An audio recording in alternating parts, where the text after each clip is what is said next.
お客様、6番乗り場から15時3分発。大阪難波行き特急ご利用のお客様、4番乗り場から15時11分発。特急には乗車券の他に特急券が必要です。扉は両側を開きますが、先に右側の扉が開きます。扉にご注意ください。お手のなど忘れ物ないようご注意ください。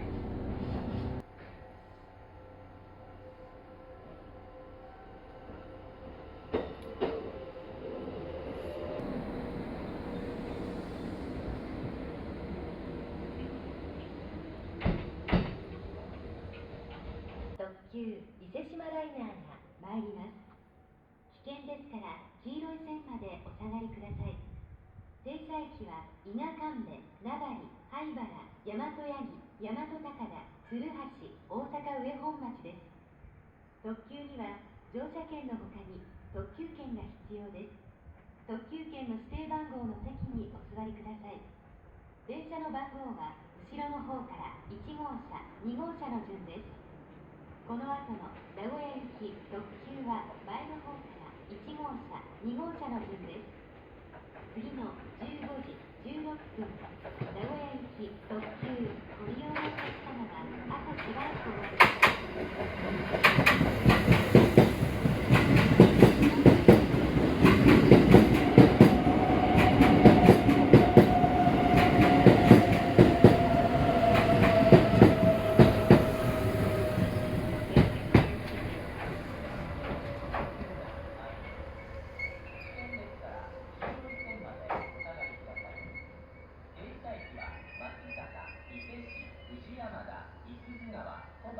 伊勢中川、中川です。